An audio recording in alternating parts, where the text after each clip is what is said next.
Oke, untuk memenuhi janji kita, bahwa kita akan tadinya sebenarnya gue pengennya tuh hari Minggu tadinya. Langsung ini karena tapi ternyata pertandingan antara Afghanistan versus tuan rumah Arab Saudi ditunda karena Afghanistan visanya belum keluar, Bang. Padahal enak tuh jadi Arab Saudi ya, menangin WO aja. Tapi masih ada ini ya, masih ada kelonggaran ya. Ya, mungkin karena perpindahan ya, perpindahan tuan rumah. Jadi Afghanistan mungkin juga visanya juga jadi mau nggak mau harus ngurus lagi. Tapi sebenarnya udah waktunya lumayan lama Don ya. Setelah sebulan lebih kayaknya. Sebulan persis. Berarti kalau untuk ngurus visa sampai sebulan lebih kayak gitu mah lama juga berarti. Ya mungkin ini kali di Afghanistan antriannya mana. Mungkin banyak calo kali Bang, banyak calo. Oke. Iya. Kita sudah melihat bagaimana debut dari seorang Marco Sorato menghadapi Macau dengan skor 12-0 dan kalau gua melihatnya sih ini bukan bukan tantangan menurut gua. Kenapa? Karena bukan lawan sesungguhnya. Bukan lawan yang sesungguhnya, bukan sesuatu yang emang wah. Kenapa? Karena Macau memang 2-3 tingkat di bawah kita kalau menurut gua. Iya.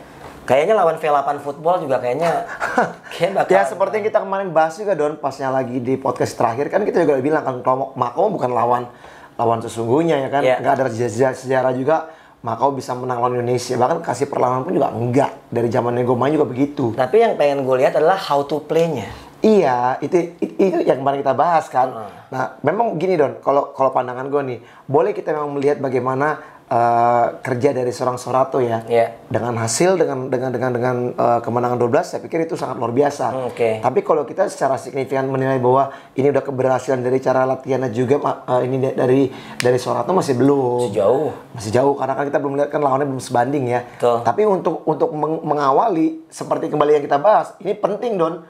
Penting ya kan, harus mendapatkan hasil yang maksimal. Terus untuk menaikkan juga meningkatkan percaya diri pemain. Dan kayaknya semua juga pemain dimainkan Don. Semua sampai 3 kiper juga dimainkan. Tapi memang yang paling gue soroti ya adalah bagaimana cara Marco Sorato secara taktikal menghadapi parkir pesawat dari Macau. Yang dilakukan oleh Macau gitu. Jadi kayak beberapa kali buntu. Beberapa kali akhirnya menggunakan tendangan jarak jauh. Ada yang berhasil tapi juga tidak sedikit yang gagal. Tapi juga di satu sisi Saukit 5 gol, Runtu Boy 3 gol, Evan juga 3 gol, Samuel Eko 1 gol. Itu mungkin yang bisa dibilang hal yang biasa lah. Tanpa mengurangi ini kalau netizen baru nih ya, yang baru ke futsal itu kayak over proud banget gitu. Terus pokoknya jadi kayak mereka tuh nggak tahu kondisi Indonesia itu seperti apa gitu di peta futsal dunia gitu atau Asia. Nah, kalau lo melihat sendiri Bang, di babak pertama kan kita menang 5-0. Sorry, gue potong dulu. Padahal kalau nggak salah kita baru naik peringkat juga ya untuk futsal ya. Iya, tapi sebetulnya gini, ranking itu bukan ranking FIFA Bang. Iya. Tapi World Ranking Sport. Betul. Jadi ada website lah. Jadi itu nggak resmi dari FIFA sebetulnya. Tapi paling tidak kan itu kan privilege Don ya. Karena selain FIFA pun ada juga yang menilai perkembangan dari futsal Indonesia kan begitu. Iya, dari semua olahraga sebetulnya gitu. Nah, kalau kita lihat nih ya, paketan pertama tuh ada Samuel Eko, Sauki Saud, Ardiansah Nur. Ardiansah Nur dan juga Rio Pangestu. Kayaknya tadi Runtu Boy deh sebetulnya. Tapi ini di line up Ardiansah Nur. Nah, kalau lo lihat Bang, paketan pertama ini Samuel Eko, Sauki Saud, Ardiansah Nur, Rio Pangestu, lo lihatnya seperti apa? Ya ini kembali kalau gue lihat memang paketan ini mungkin juga selain ada juga masukan dari Sayan, karena emang Sayan udah lebih lama ya dengan tim senior ya. Dan kita juga mungkin ini juga menjadi satu pilihan pertama mungkin yang menurut pandangan gue, tim yang pertama ini menjadi satu paketan di mana Sorato memang sudah lebih percaya dulu dengan tim pertama ini Don, karena kita tahu juga dengan kemampuan setiap pemain yang ada di sana. Ardiansah Nur juga mempunyai kemampuan yang sangat luar biasa dalam meningkatkan performa rekan-rekannya. Sebelumnya juga jadi kapten ya kan, walaupun sekarang diganti oleh Iqbal ya kalau nggak salah ya? Iqbal. Ya kan? Iqbal sebagai pemain paling senior memang. Betul. Nah, artinya kalau menurut gue sih ini salah satu paketan yang cukup baik ya untuk di awal memulainya event ini, sehingga akhirnya juga ini kebawa kepada paketan-paketan berikutnya, Don. Ya, tapi kalau ternyata di pertandingan itu Ardiansa Runtuboy yang ditaruh. Yeah. Tapi kalau ini gue lihat nih ya. Nih gue ngeliat line up nih. Berubah ya. Gue lagi ngeliat line up. Di line up itu Ardiansa Nur, karena Ardiansa Nur itu nomor punggungnya itu 8. Sedangkan di TV ini ada, gue lagi nonton highlightnya. Lah itu Ardiansa nomor 12, kan beda kan, walaupun sama-sama Ardiansa sebetulnya. Nah kalau bisa lihat dari pas bertanding, ya nampaknya juga emang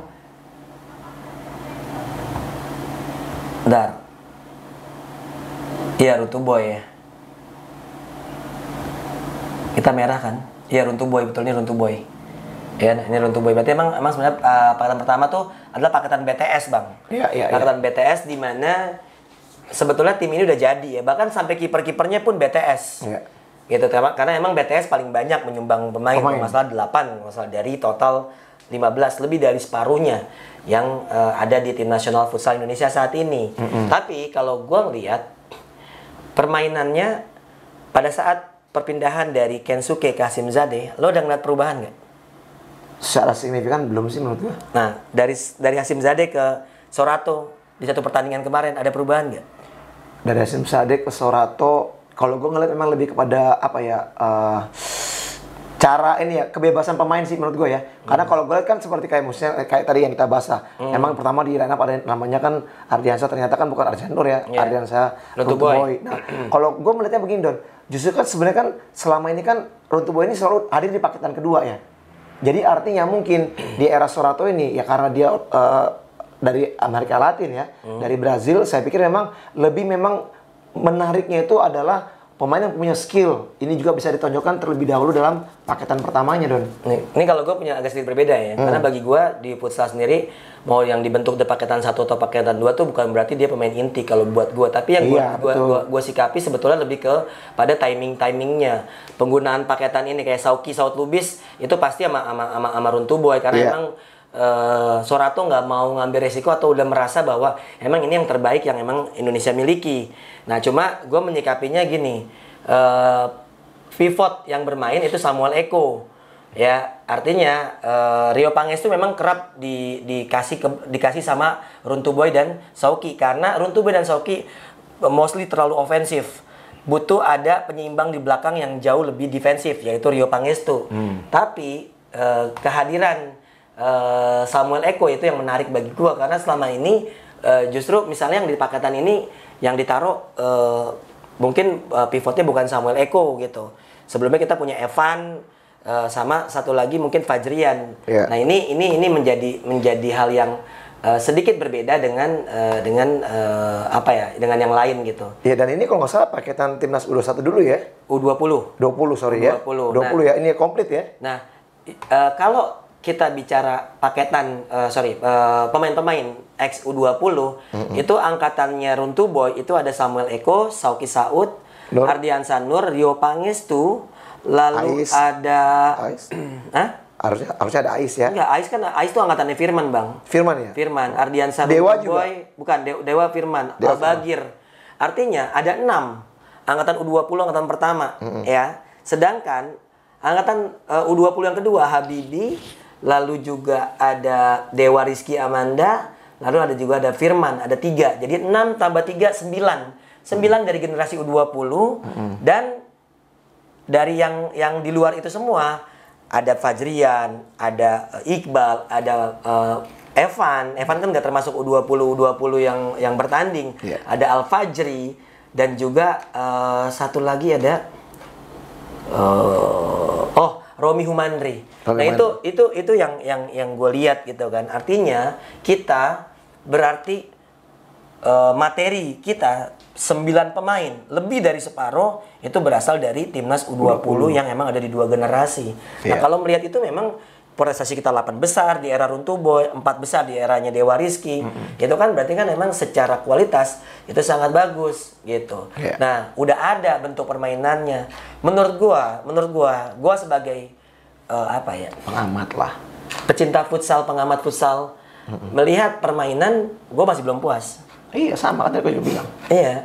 Nah, gua melihatnya solusi-solusi yang dihadirkan itu masih sifatnya individual. Dan menurut gua agak sedikit bahaya kalau misalnya itu juga berlaku di pertandingan-pertandingan lain. Karena kalau kita ngelihat tadi malam bagaimana Afghanistan bisa mengalahkan tuan rumah Arab Saudi, itu mereka menggunakan individu yang sangat luar biasa, Bang. Nah, gua langsung ngecek tuh bagaimana sih pemain-pemain Afghanistan ini. Jujur aja gue nggak nonton secara full, gue nonton cuma sedikit aja karena emang udah malam. Nah, gue melihatnya Afghanistan itu pernah berprestasi di era pada saat masuk final U20 saat mengalahkan Indonesia di semifinal, dan ternyata komentatornya lu, Bang. Oh iya, gue aja lupa itu. Jadi kalah berapa? 3-2. Kalah 4-3. 4-3 ya? Versus Indonesia. Nah, ini dia. Futsal 20. Ini suaranya suara gue kenal banget nih. Coba deh. Sorry, coba digedein.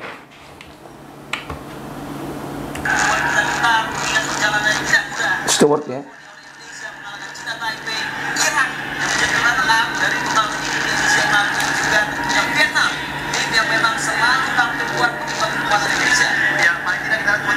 Oh, kayak suara. Masa lu lupa sendiri, lu pernah komentarin? Lupa gue.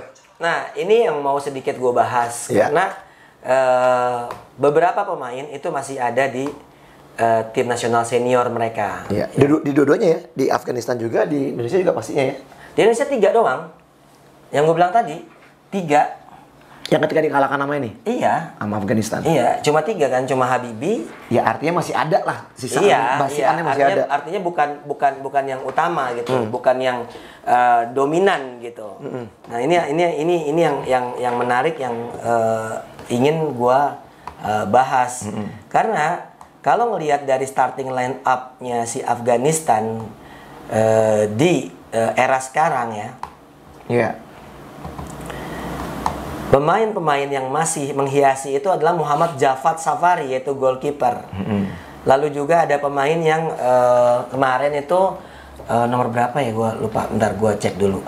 Itu bisa dibilang itu individualnya sangat oke. Tapi pada saat Indonesia kalah kan ada beberapa pelatih kan juga teman kita yang di sana ya. Itu juga bilang bahwasanya itu kayaknya belum tentu U20 semua deh.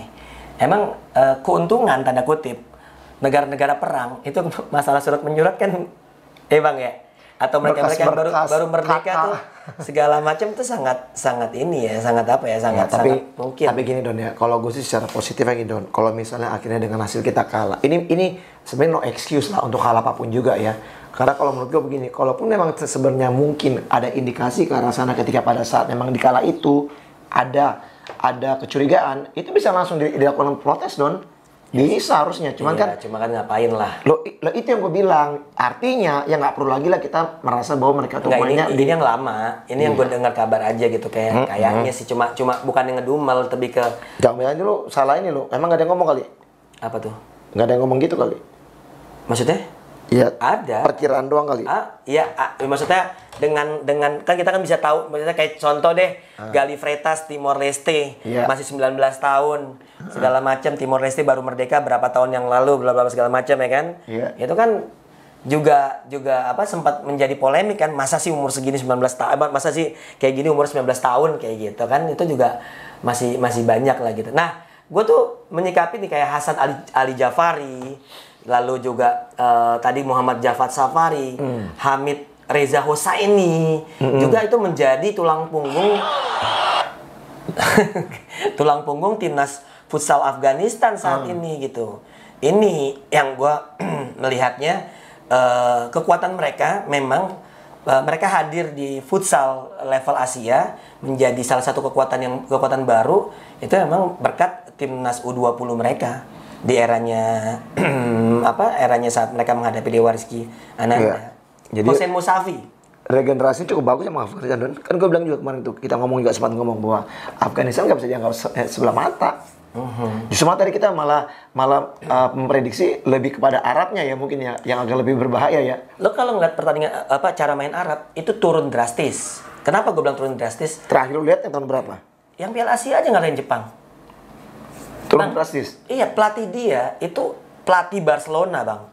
Andrew Plaza, dan itu tidak digantikan semenjak sebelum Piala Asia dimulai yang waktu Indonesia kalah lawan Jepang. Yang ada fair play-nya Sauki Saud Lubis.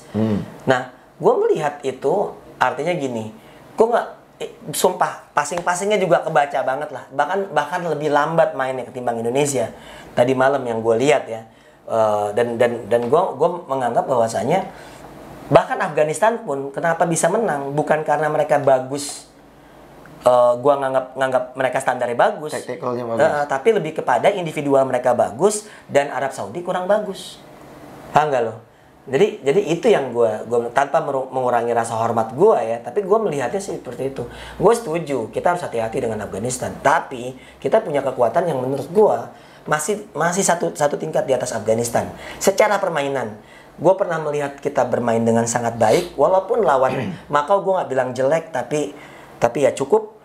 Nah, tapi pada saat menghadapi Afghanistan nanti malam, ini akan gue upload siang ini, Bang. Ini akan gue upload siang ini. Kenapa gue ngotot untuk tag video? Karena gue nganggap bahwa ya udah, kita udah punya janji sama teman-teman ya, kita harus lakukan gitu.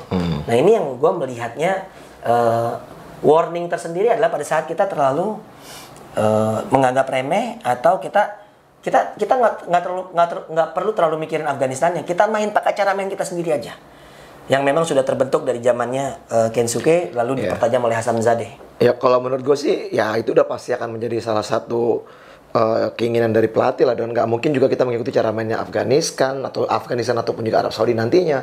Pastinya juga dengan filosofi yang sekarang diberikan Sorato kepada pemainnya pasti udah akan menjadi senjata buat tim kita juga. Dan gue percaya keuntungan buat Indonesia sendiri sebenarnya bukan hanya sekedar skill individu, mungkin juga bisa berimbang dengan Afghanistan nantinya. Tapi secara kolektivitas mungkin gue merasa kita bisa menang satu tingkat nih di atas Afghanistan. Itu secara kolektivitas tim ya. Karena pemain kita komplit, kalau menurut gue begitu.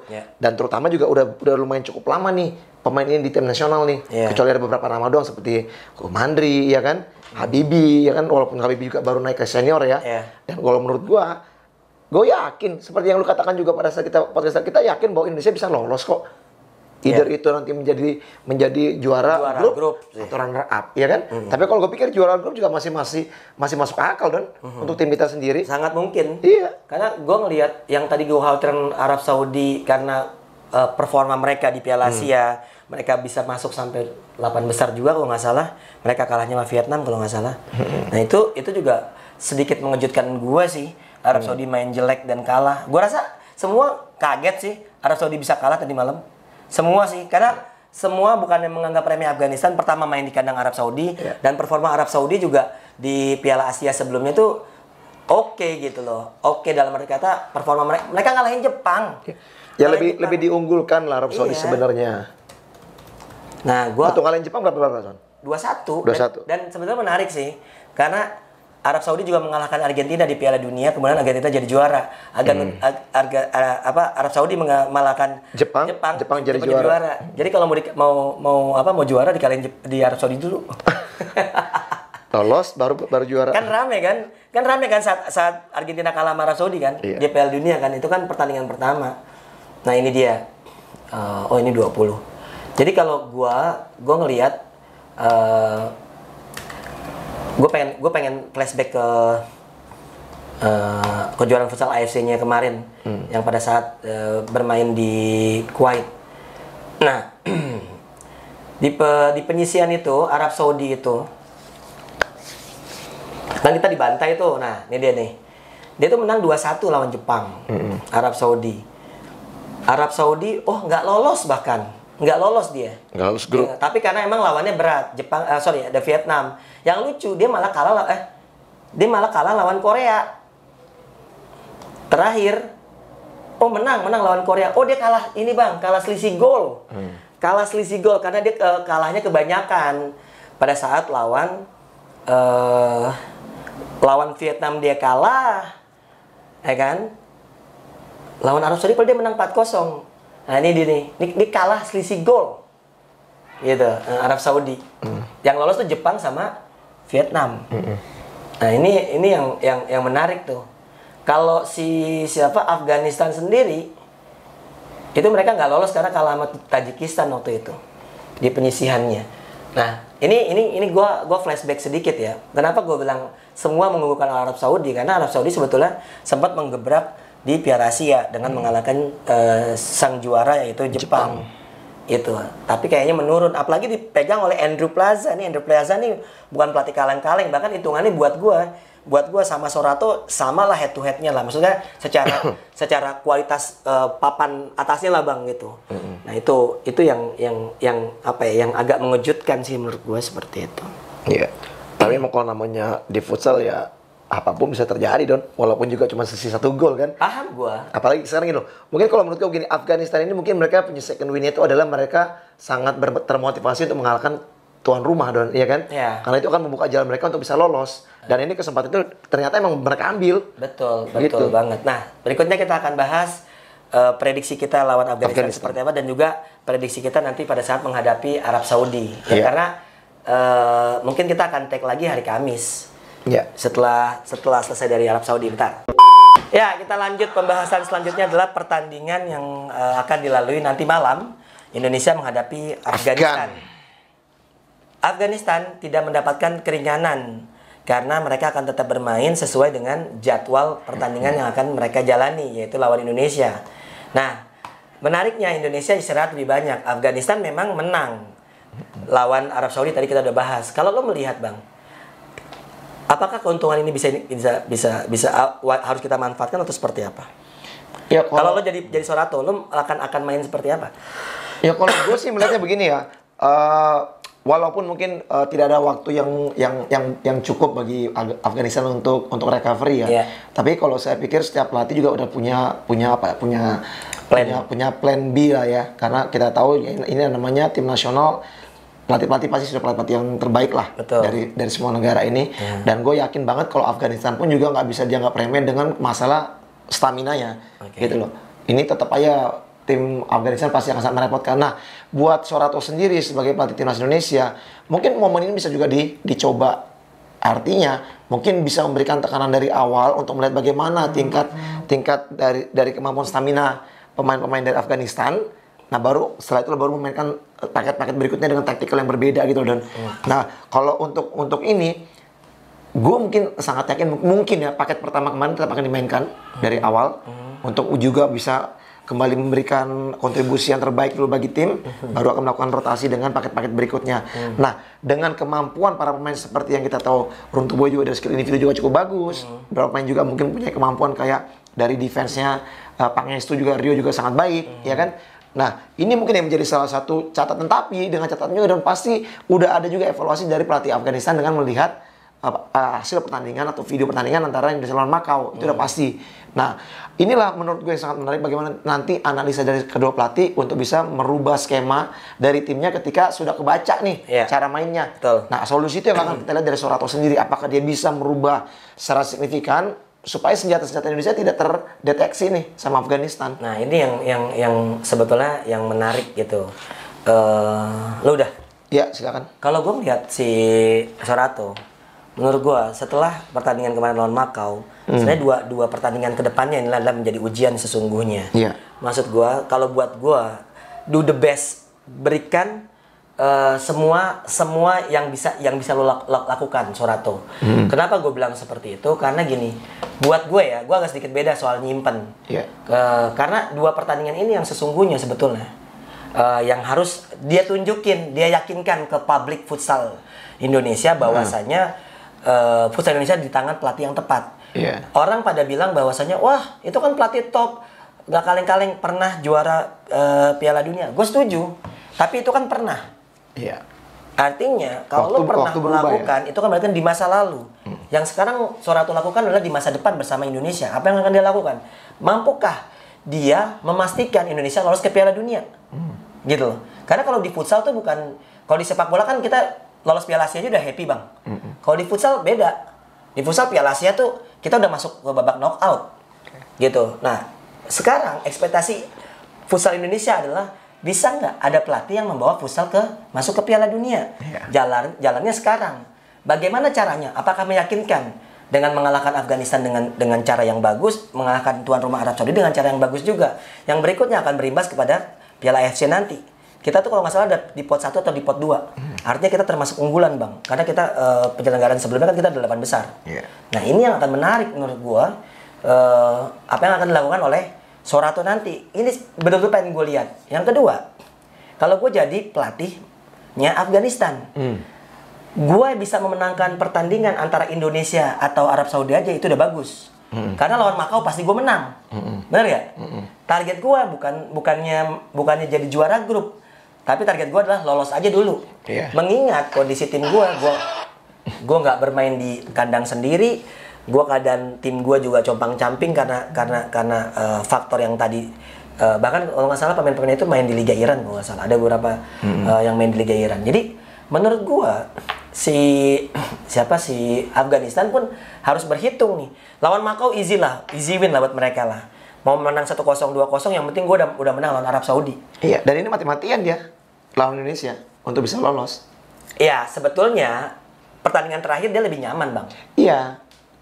Artinya secara effort, kalaupun dia misalnya dia kalah pun peluang dia untuk lolos lebih gede daripada Arab Saudi. Betul. Ini perbedaannya gini, Don. Indonesia pertama dapat yang gampang, dua dapat yang susah. Nah dia dua dapat yang susah, terakhir dapat yang gampang. Itu dia. Jadi itu yang menurut gua kalau misalnya pelatihnya Afghanistan nonton ini ya. Jadi itu namanya strategi di turnamen ya. Artinya kalau gue nih jadi pelatih Afghanistan, gue abis-abisan lu Arab Saudi, gue wajib menang.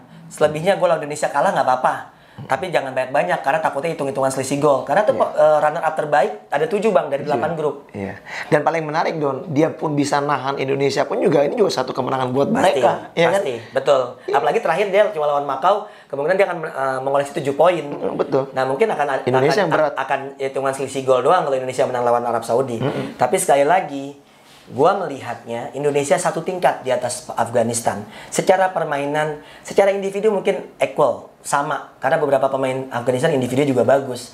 Tapi Indonesia secara kolektivitas itu gue merasa lebih di atas. Tinggal bagaimana kemampuan pelatih memaksimalkan paketan-paketan yang ada. Gue nggak bilang 3 paketan ya, karena gue lihat si Bayu Simera di komentator paketan ketiga. Menurut gue cuma ada 2 paketan yang emang dibuat oleh Sorato. Seperti itu. Tapi ini akan sangat menarik.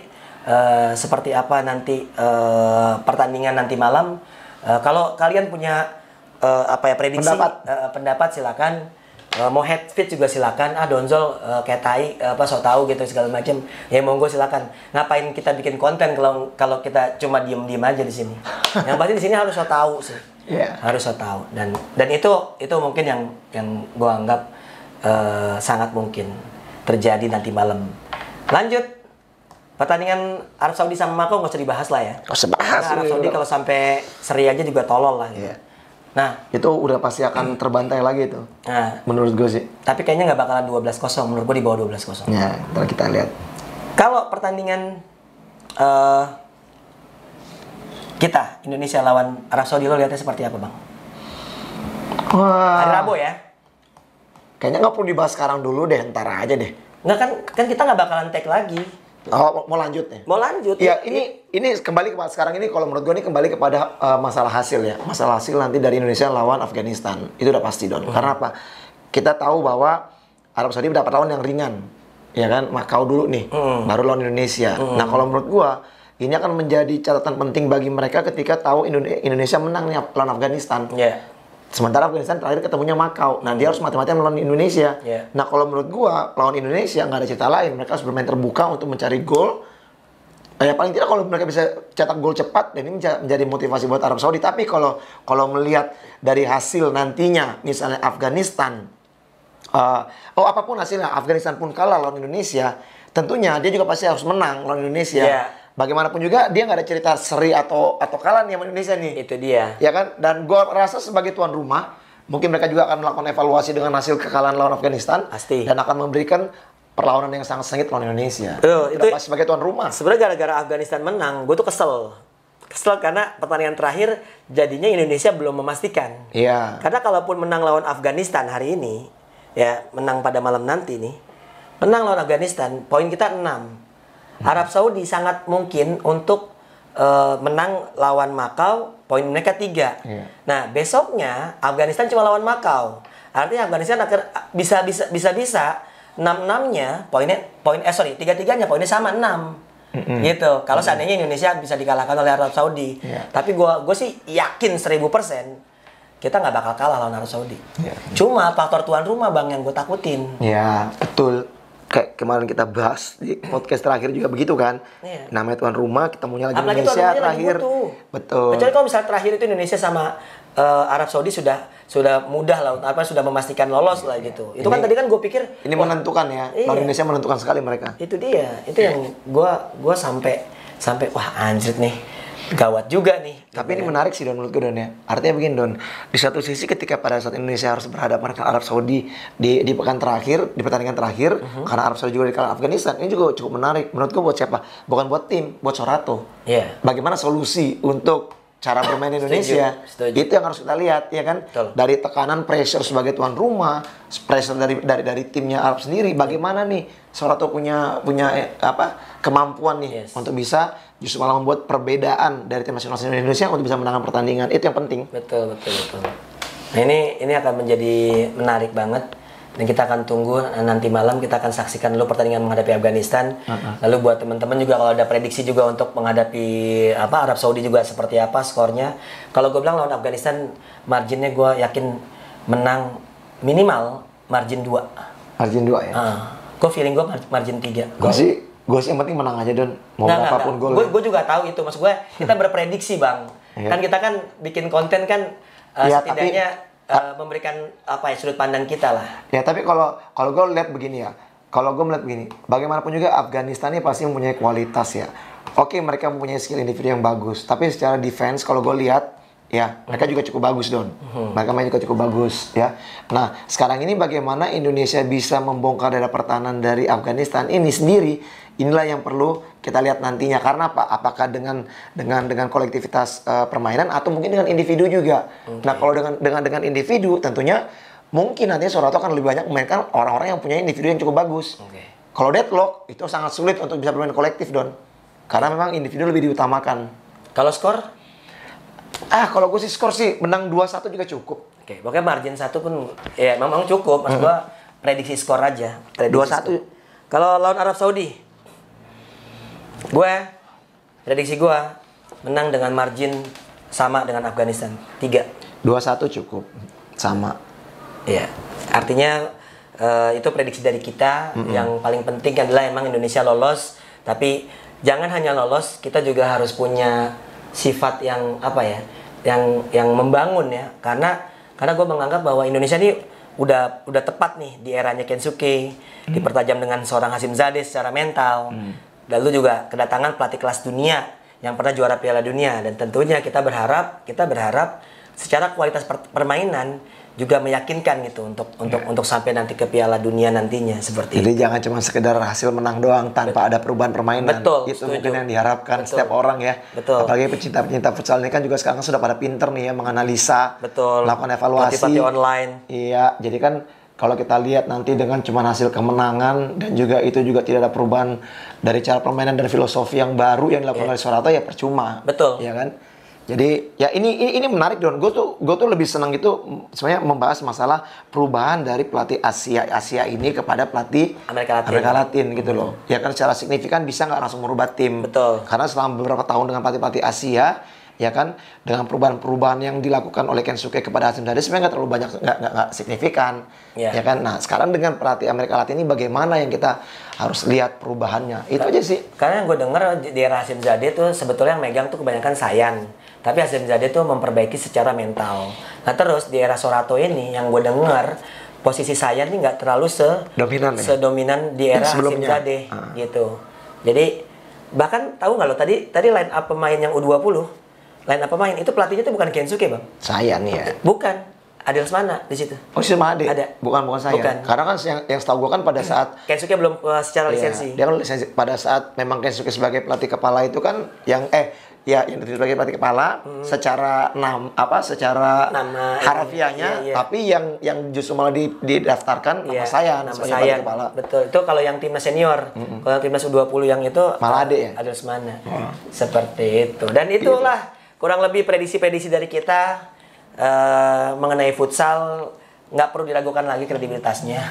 Mengenai timnas untuk saat ini. Tapi mau dibahas nggak masalah ini ada board lagi nih, ada welcome lagi nih. Oh boleh. Rian ya, ke BTS. Rian Rinaldi ke BTS. Menurut lo itu pas nggak? Pembelian yang pas nggak buat BTS sendiri? Karena kalau bicara kualitas dari sektor Rian flank kan ya, dari sektor flank kan ya cukup lumayan banyak Rian ini bisa flank ke yang menarik dari Rian Dwi Renaldi adalah dia bisa bermain di dua posisi sebagai anchor dan juga flank dan dia tumbuh di halus mendapatkan kepercayaan penuh dalam di The King dulu, lalu dia halus 2 tahun, lalu diambil ke Pendekar. Di Pendekar pressure-nya agak tinggi, menjabat ban kapten, bermain di bawah asuhannya Alonso Alfonso ya. Pelatih Spanyol itu, lalu juga akhirnya dipegang Aritmo. Sebetulnya masalah dia di Pendekar ya cedera, karena kan cederanya cukup parah. Yang gua khawatirkan dari Rian adalah mampukah dia bangkit, justru memasuki klub yang notabene kemungkinan akan memberikan sedikit menit bermain dia, sama seperti yang didapat oleh si Singgih. Memang Singgih pulang kampung ke Jawa Timur. Bermain bersama klub kebanggaan warga Jawa Timur yaitu Bintang Timur Surabaya. Tapi sayangnya menit bermain Singgih tidak seperti pada saat dia main di Safin, bermain di Safin. Artinya kontribusi pasti juga berbeda. Itu kembali lagi gue melihat semuanya secara global gitu. Buat gue Rian pemain yang bisa bermanfaat buat Bintang Timur sebagai pelapis. Ya kalau gue berpesan begini sih ya, untuk ya mungkin pemain muda pemain muda untuk semua pemain muda mungkin yang direkrut oleh tim-tim besar gitu ya, dengan nama besar, ya lu kalau kasih kesempatan ya lu tunjukin, ya kan itu kan yang bisa bisa memikat hati dari para pelatih. Betul. Untuk bisa terus memainkan lu kan gitu. Dan kalau pelatih asing kan lebih ini ya, lebih inilah ya, lebih tidak terintervensi lah. Iya betul. Yang lain-lain penilaiannya ya menurut gue ya lebih objektif lah, seperti Gono. Ada lagi yang pindah-pindah Don baru-baru ini? Ya sebetulnya masih sama sih ya, yang kemarin aja. Yang kedengeran cuma Iksan aja sih kayak siapa sih Iksan, siapa sih Rian gitu. Itu sih kurang lebih. Kalau dari ini kayaknya kalau abroad nggak ada ya Bang ya, cuma transfer ya. Transfer doang. Iya. Kalau abroad kan keluar negeri. Paling menyikapi hasil ASEAN. Malaysia kalah sama Irak 2-1. Menurut lo, Hami bagus nggak? Gua nggak nonton pertandingannya, Don. Lu nonton nggak? Enggak. Nah iya. Enggak. Dari hasil aja? Dari hasil aja. Oke. Kalau dari hasil menurut gua ya udah cukup baik ya. Karena Irak juga cukup bagus. Itu dia. Dengan hanya kalah 2-1 dan itu juga kalau nggak salah di menit akhir katanya kalahnya mereka. Itu menurut gue juga udah satu hal yang sangat positif ya. Irak juga salah satu tim yang dari Timur Tengah yang sangat bahaya, bagus. Dan menurut gue nanti mungkin di pertandingan kedua lawan saya Malaysia. Gue kurang tahu. Yang pasti gue ngelihatnya sih Malaysia tuh satu grup sama siapa ya bentar ya? Karena begini Don ya, karena nggak semua pelatih itu dengan begitu gampang secara signifikan merubah tim ya. Betul. Ketika dia baru menukangi tim itu karena perlu proses menurut gua. Iya kan? Dia juga perlu proses untuk bisa membuat filosofi yang baru untuk tim itu sendiri. Kecuali tim itu udah jadi ke Indonesia. Iya, beda. Nah, ini kan kalau menurut gua kan sebagai pelatih itu juga memang dia kan kayak cocok-cocokan juga sih Don. Bisa yang langsung cepetin, kadang-kadang juga ada yang nggak bisa. Oke. Nih Thailand menang, nih wakil ASEAN ya, Thailand menang 5-1 atas Cina, wajar. Tapi lucunya tuh Thailand tuh main di kandang sendiri dan dia akan jadi tuan rumah. Dia tapi masih lewat kualifikasi karena kadang tuan rumah kan baru ditunjuk kan. Setelah itu Indonesia menang 12 lawan Macau. Ini dia, Vietnam menang 6-1 lawan Mongol. Ya. Lalu ini Mongol yang stand up comedy ya? Enggak dong, Mongol stres. Nah, menarik nih, Myanmar bisa menang 2-1, Bang, lawan Palestina. Lalu Palestina lagi berduka soalnya Don. Iya, ngerti. Nah, Brunei Bang. Brunei dipegang BW. Cuma kalah 4-2 lawan Kuwait. Lawan Kuwait ya? Iya, Kuwait itu pelatihnya Cacau. Iya, itu Kuwait itu juga tim kuat Tim juga itu. kuat. Tim bagus. Ya ini sangat menarik ya menurut gue ya. Artinya mungkin dengan abroad juga pelatih Indonesia sekarang yang menukangi tim-tim negara-negara lain gitu ya. Ini memberikan hal yang sangat positif ya. Betul. Menurut gue ya semakin banyak yang berani seperti ini semakin bagus. Karena apa? Sekarang ini memang sudah eranya ini era pelatih-pelatih asing yang lebih banyak dominan untuk menukangi tim-tim di Indonesia. Tim-tim ASEAN. Iya. Jangankan bukan masuk di klub-klub juga. Oh iya kayak. Ya, di Liga 1 sepak bola juga udah begitu. Iya. Lo bisa dihitung tinggal berapa pelatih-pelatih lokal, ya kan?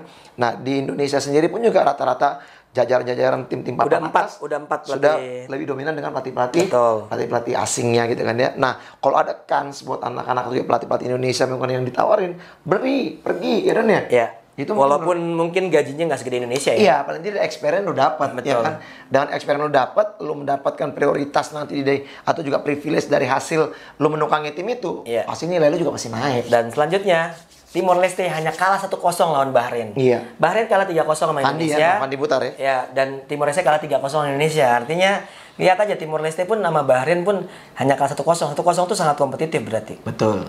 Dan itu jadi menarik sekali prestasi ASEAN. Iya. Bang, ini pertama kalinya kualifikasi Asia itu untuk Piala AFC itu melebur, Bang. Iya. Biasanya kualifikasi AFC itu ASEAN zona-zona, Bang. Asia Tenggara, Asia Timur, Asia ini. Campur ya. Nah, menurut lo ini menguntungkan nggak buat kita negara-negara ASEAN? Karena kan kalau misalnya pakai AFF udah pasti Indonesia, Thailand, sama Vietnam. Itu langganan. Kalau lo ngelihat peluang ASEAN, kalau menurut gue sih jadi agak semakin berat sih ya. Kalau akhirnya mereka harus. Kalau gue malah makin terbuka. Terbuka karena apa? Karena soalnya kan yang mereka hadapin pun juga kan tim-tim dari Asia yang kuat-kuat. Justru ASEAN termasuk kuat. Beberapa negara aja. Iya, tapi terbukti. Sekelas Myanmar yang lawan Indonesia nggak bisa menang sekarang, itu udah bisa menang lawan Palestina, gitu. Ya, soal Palestina ada konflik di negara segala macam, tapi itu negara Arab gitu. Lalu Timor Leste hanya kalah 1-0 lawan Bahrain. Lawan Irak pun yang pernah masuk final kalau nggak salah Piala AFC, Malaysia bisa hanya kalah 2-1. Iya. Kalau gue melihatnya justru peluangnya justru makin karena sekarang Lebanon pun nggak terlalu kuat-kuat banget seperti zaman abang gitu. Dulu kan zaman abang kan kuat banget kan Lebanon. Sekarang kan kita pun bisa menang lawan Lebanon dengan sangat bagus gitu. Yeah. Ini yang gue melihatnya peluang ASEAN untuk lolos lebih banyak dari langganan. Udah pasti nih ya, udah pasti Thailand udah pasti, Indonesia sama Vietnam peluangnya gede gitu. Malaysia masih punya peluang, Timor Leste masih punya peluang, Myanmar pun masih punya peluang gitu. Jadi ya gue berharap juga sebenarnya walaupun mereka negara lain, gue berharap si negara-negara ASEAN ini juga bisa masuk karena kabarnya mau dibikinin juga tuh Bang sama AFF Futsal League. Yaitu klub-klub antar negara di ASEAN. Menarik gitu. Bagus itu kalau sampai kejadian gitu. Itu sih kalau gue sudut pandangnya. Jadi menurut sudut pandang lu mungkin kalau misalnya melalui jalur AFF lagi cuma 3 doang yang lolos gitu kan? Itu aja. Iya, 3 negara itu. Itu aja. Kalau sekarang malah peluangnya malah lebih besar. Karena Indonesia, gue nggak takut lah sekarang satu grup sama. Maksudnya gini kan nggak mungkin kan satu grup sama Iran sama Jepang gitu. Maksud gue nggak mungkin dua-duanya itu ada di satu grup sama kita. Pasti satu aja gitu. Nah kita bisa ngincer di runner up-nya. Kalau gue bilang gitu. Tapi kesempatan kita untuk ngelawan berbagai macam bentuk negara, cara main, postur tubuh segala macam itu menjadi hasanah yang bagus, knowledge yang bagus menurut gue seperti itu. Iya. Itu. Wah, luar biasa. Gue akan upload secepatnya siang ini juga. Mudah-mudahan nggak ada kendala dari segi koneksi dan kita akan hadir lagi insya Allah hari Kamis atau Jumat nanti kita akan atur lagi. Oh, lu masih minggu depan ya jalannya? Kan Kamis ini gue sebenarnya ada meeting yang Jarum dulu. Enggak, minggu Jarum depan. Kan Sabtu Minggu. Lu keluar kotanya minggu depan ya? Iya kan Sabtu Minggu ini masih Jarum. Oh, iya. Grand final. Makanya tadi gue tanya, gue pikir Solo itu minggu ini juga. Oh enggak, tanggalnya juga tanggal minggu depan. Oke. Itu aja. Jangan lupa like, comment, share, dan subscribe YouTube channel Fenorta Barat. Iya. Kita akan ketemu lagi. Jangan lupa juga follow tuh IG-nya Coach Donsol. Ya boleh, enggak juga nggak apa-apa. Yang penting endorse.